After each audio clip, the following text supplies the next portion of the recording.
Halo, selamat siang teman-teman semua. Assalamualaikum warahmatullahi wabarakatuh.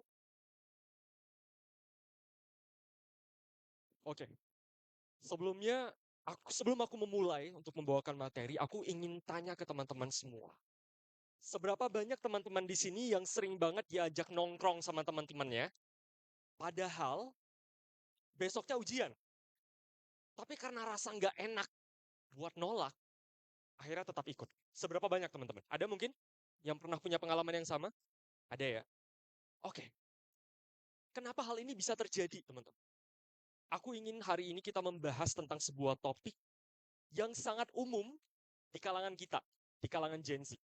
Sebuah behavior yang menjadikan kita sebagai seorang people pleaser. Dan bagaimana cara kita menolak ketika memang kita sedang ada pekerjaan atau hal yang harus kita prioritaskan. Untuk itu perkenalkan, nama aku Sadam Permana. Aku adalah lulusan dari Fakultas Hukum Universitas Indonesia. Dan saat ini pekerjaan aku adalah seorang full-time content creator di TikTok dan juga di Instagram, di mana aku membuat konten yang ada sisi edukasinya, tapi aku juga membuat dengan kemasan komedi. Jadi relate banget dengan generasiku, yakni generasi Gen Z. Aku juga adalah seorang coach debat dan public speaker di beberapa kampus dan juga di beberapa sekolah. Jadi aku memang mempunyai background di bidang public speaking. Oke, aku yakin teman-teman semua sudah sangat familiar dengan apa yang ada di sini. People pleasing behavior. Tapi sebenarnya apa sih people pleasing behavior? Tadi aku sudah memberikan contoh kasus, teman-teman.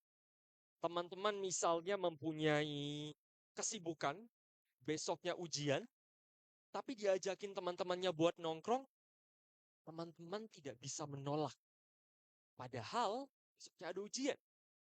Ini menjadi kasus yang cukup sering terjadi dan tidak terkecuali, aku juga pernah mengalaminya, teman-teman. Jadi, people pleasing behavior adalah suatu behavior di mana kita itu tidak mempunyai suatu self awareness yang kuat terhadap diri sendiri. Kita lebih aware dengan bagaimana kita menyenangkan orang lain, kita lebih aware dan lebih takut dengan perasaan orang lain ketimbang prioritas kita sendiri. Jadi yang menjadi problemnya adalah prioritas diri sendiri itu terdegradasi dengan ketidakenakan kita terhadap orang lain. Dan ini menjadi suatu problematika, teman-teman.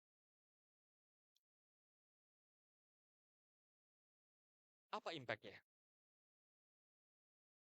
Ketika kita berada pada sebuah situasi di mana kita sebenarnya nggak nyaman untuk berada di lingkungan tersebut. Karena kita sudah mendegradasi kita punya prioritas. Itu akan membuat kita berada pada situasi yang tidak nyaman. Dan itu bisa menjadi hal yang sangat destruktif karena itu bisa menjadi hal yang sangat draining banget.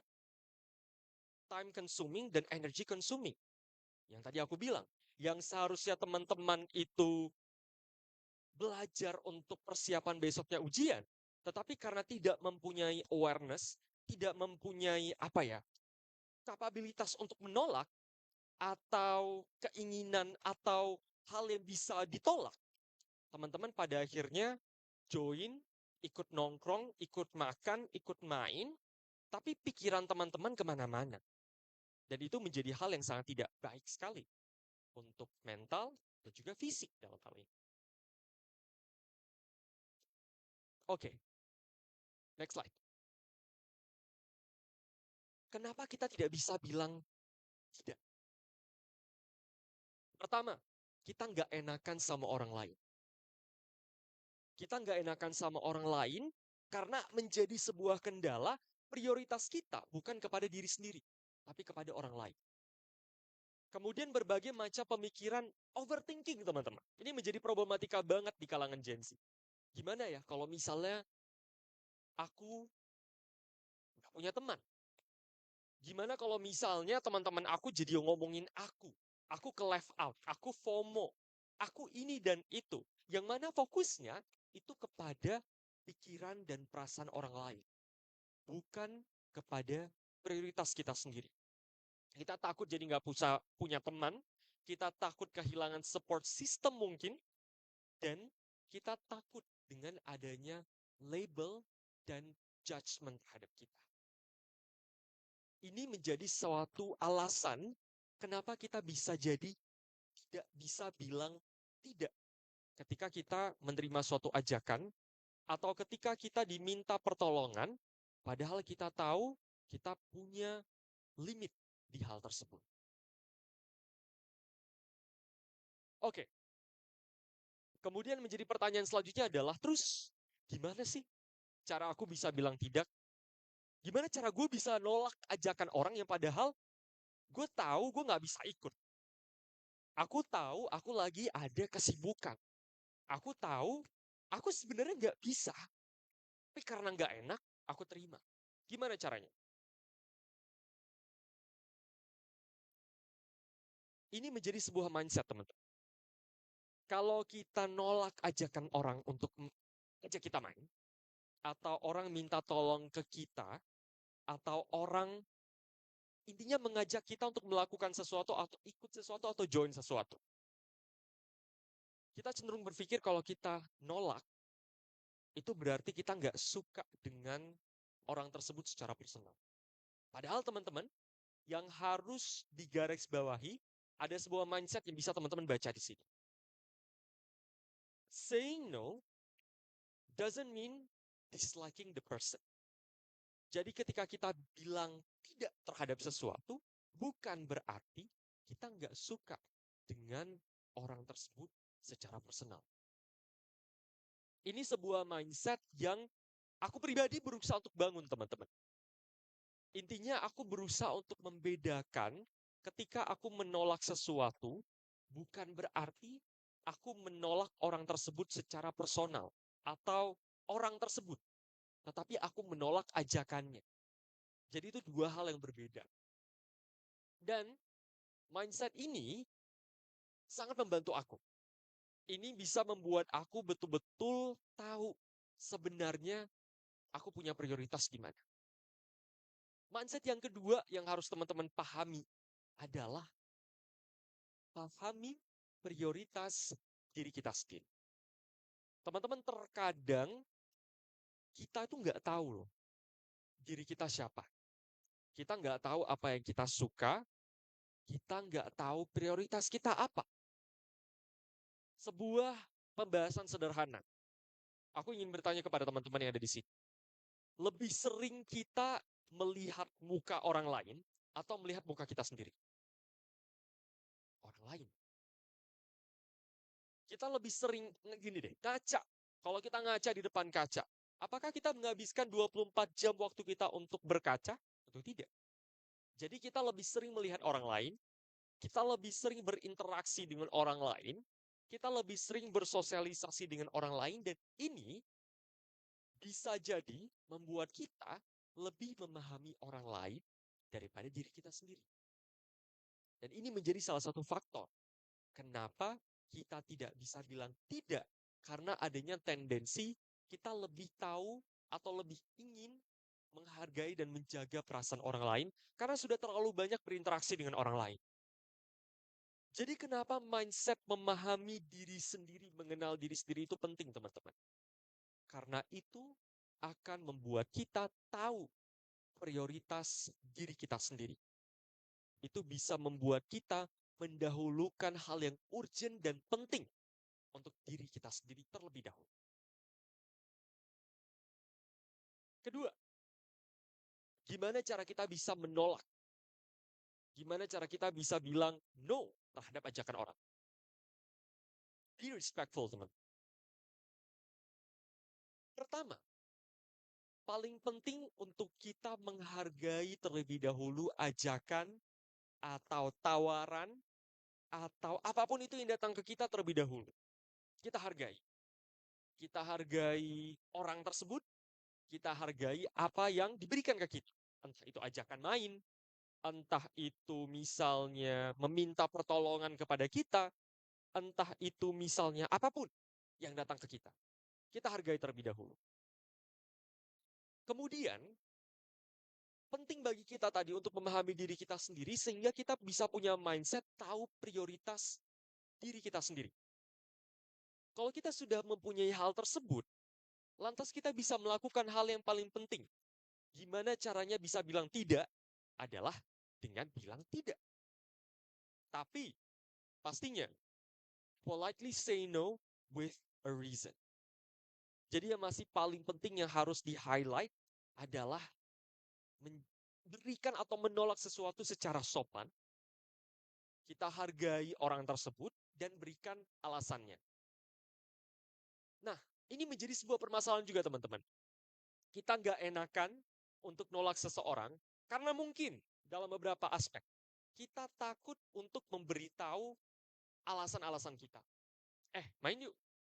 Sorry banget nih, gue mau belajar nih, besok ada ujian. Mungkin terkadang itu bisa membuat kita overthinking dengan alasan tersebut. Tapi sebenarnya nggak apa-apa untuk kita memberitahu alasan kita menolak ajakan tersebut. Dan itu bisa menjadi suatu bukti bahwa kita sudah memprioritaskan diri kita sendiri.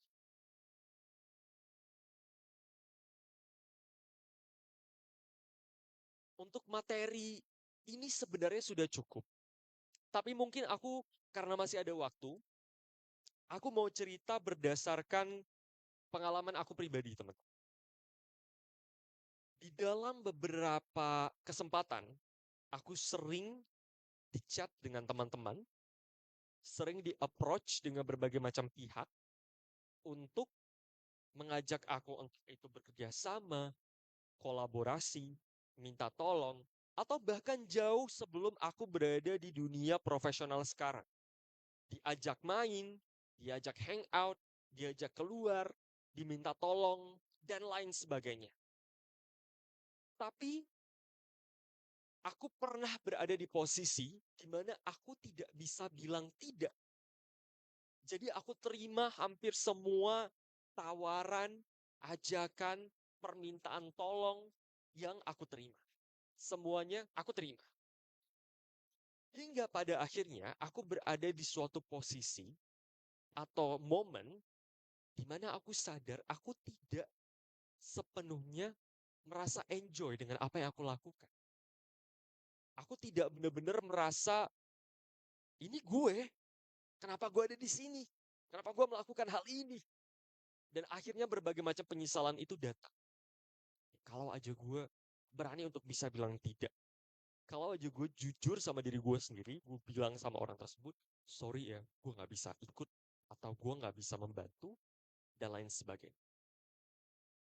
Dan pada akhirnya aku sadar teman-teman, bahwa waktuku, waktu kalian, waktu teman-teman semua, itu sangat sedikit sekali. Satu hari kita hanya punya waktu 24 jam dengan berbagai macam urusan. Misal teman-teman di sini masih kuliah, kalian harus mengurusi berbagai macam hal personal, keluarga, kebutuhan diri sendiri, akademik, organisasi, lomba, you name it, ada banyak sekali. Dan kita sebagai manusia itu punya limitasi terhadap bagaimana cara kita bisa membagi energi kita dalam satu hari. Dan aku sadar bahwa mempunyai prioritas itu sangat penting sekali. Dan hal yang benar-benar membuat aku paling sadar adalah ketika aku tahu ternyata jadwalku dalam satu hari itu sudah banyak sekali dipenuhi dengan berbagai macam pekerjaan bahkan untuk diriku sendiri. Jadi, coba teman-teman di sini challenge diri sendiri. Siapa di sini yang sudah menerapkan di dalam kehidupan sehari membuat to-do list, teman-teman? Aku yakin kayaknya sebagai anak kuliahan, gitu ya, itu penting sekali bagi kita membuat to-do list. Aku menerapkan untuk selalu membuat to-do list, dan pada akhirnya aku sadar sekali, to-do listku cukup banyak, dan cukup time consuming, and energy consuming juga. Sehingga ketika ada sesuatu di luar hal tersebut, itu tentu akan menghambat, mengganggu, atau bisa jadi membuat to-do list aku tidak berhasil untuk aku kerjakan. Think of it as a game, teman-teman. Ketika teman-teman bermain game, ada sebuah quest atau ada sebuah tugas atau task, sebuah misi yang harus teman-teman jalankan, dan itu harus diselesaikan. Itu menjadi prioritas teman-teman. Sehingga kalau misalnya ada pertanyaan yang datang kepadaku, gimana caranya aku bisa belajar untuk membuat prioritas, think of it as a game yang harus teman-teman selesaikan. Task-nya atau quest-nya. Ketika misalnya to-do list tersebut tidak diselesaikan, kita nggak bisa lanjut ke next level. Kita bisa stuck. Selesain gamenya jadi lama. Dan itu yang membuat aku sadar bahwa oke, ternyata aku sebagai seorang pribadi, sebagai seorang manusia, aku sudah memiliki prioritas. Dan mengetahui prioritas paling utama adalah dengan melihat to-do list itu terlebih dahulu.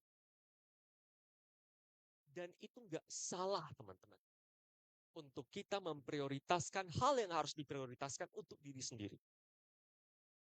Sehingga ketika ada sebuah tawaran, permintaan tolong, ajakan kerjasama, ajakan ngumpul main atau apapun itu bareng dengan teman-teman atau pihak luar yang aku tahu itu bisa menghambat, mengganggu atau membuat to-do list aku tidak berhasil, dan aku pernah ada di posisi di mana itu tidak berhasil dan membuat aku merasa tidak baik-baik saja, di situ aku sadar pentingnya untuk bisa bilang tidak terima kasih saudaraku kalau misalnya itu akan menghambat to-do listku.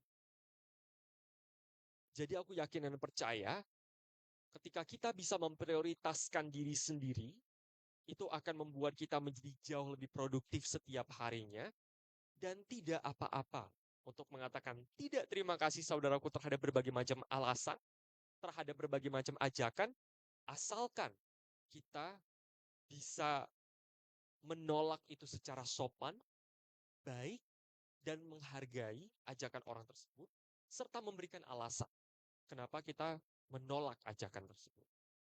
Sekian dari aku. Terima kasih banyak atas perhatiannya. Aku akhiri. Wassalamualaikum warahmatullahi wabarakatuh. Terima kasih.